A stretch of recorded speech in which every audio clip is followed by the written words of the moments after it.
महाराष्ट्र में शिवसेना विवाद थमने का नाम नहीं ले रहा है। अब उद्धव ठाकरे के समर्थन में कथित तौर पर 4682 हलफनामे बांद्रा मेट्रोपॉलिटन मजिस्ट्रेट कोर्ट के बाहर एक दुकान में रखे हुए मिले हैं। इस संबंध में बीएमसी के एक रिटायर्ड अधिकारी ने निर्मल नगर थाने में शिकायत दी है। वहीं पुलिस ने इस मामले में अज्ञात लोगों के खिलाफ धोखाधड़ी और जालसाजी की धाराओं में केस दर्ज कर मामले की जांच के लिए फाइल क्राइम ब्रांच को भेजी है। मुंबई पुलिस के मुताबिक ये सभी हलफनामे उद्धव ठाकरे के नेतृत्व वाले शिवसेना गुट के समर्थन में लिखे गए हैं।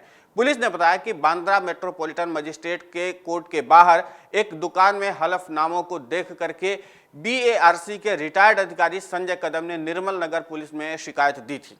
इसमें उन्होंने अज्ञात लोगों पर गंभीर आरोप लगाए थे। शिकायत मिलते ही पुलिस ने अज्ञात लोगों पर कूट रचना, धोखाधड़ी और अन्य धाराओं समेत केस दर्ज कर लिया है। इसी के साथ इस मामले की उच्च स्तरीय जांच कराने के लिए मुकदमे की फाइल क्राइम ब्रांच को भेज दी गई है। शिंदे गुट ने उद्धव ठाकरे गुट के समर्थन में लिखे गए इन सभी हलफनामों को फर्जी बताया है। इसी के साथ शिंदे गुट ने उद्धव गुट पर निशाना भी साधा है। ठाणे के पूर्व महापौर नरेश महस्के ने इस प्रकरण को लेकर के उद्धव ठाकरे गुट पर जोरदार हमला बोला है। महस्के शिंदे गुट के प्रवक्ता भी हैं।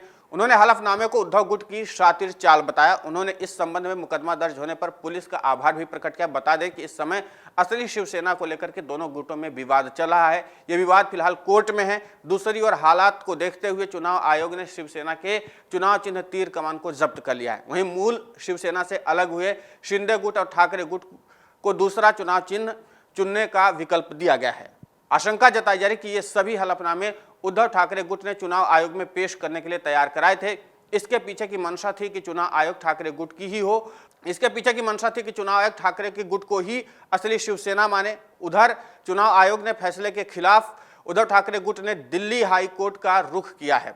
उद्धव गुट का कहना है कि चुनाव आयोग ने बिना किसी सुनवाई के ही पार्टी के नाम और सिंबल को फ्रीज कर दिया। उद्धव गुट के नेता राज्यसभा सांसद अनिल देसाई ने कहा है कि हमारी याचिका का आधार है कि चुनाव आयोग ने हमें चुनाव चिन्ह और नाम तय करने को लेकर के समुचित समय और अवसर नहीं दिया है।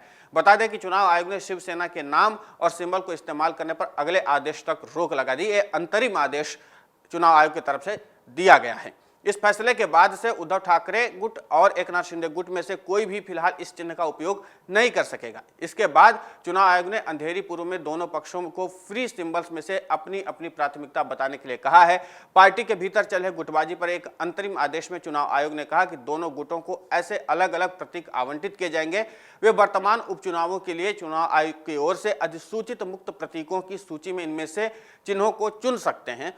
दोनों समूहों को 10 अक्टूबर को दोपहर 1 बजे तक विवरण प्रस्तुत करने के लिए निर्देश दिया गया था।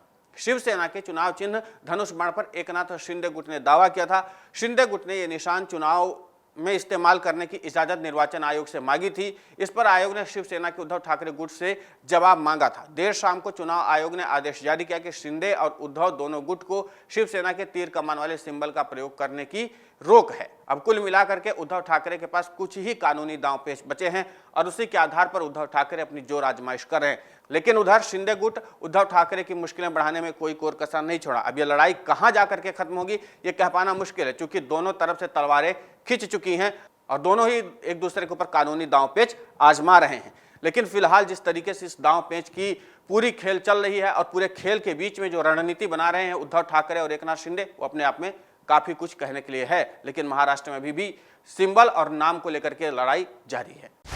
डाउनलोड करें अमर उजाला ऐप और पाएं खबरें लगातार। डाउनलोड करें अमर उजाला ऐप और पाएं खबरें लगातार।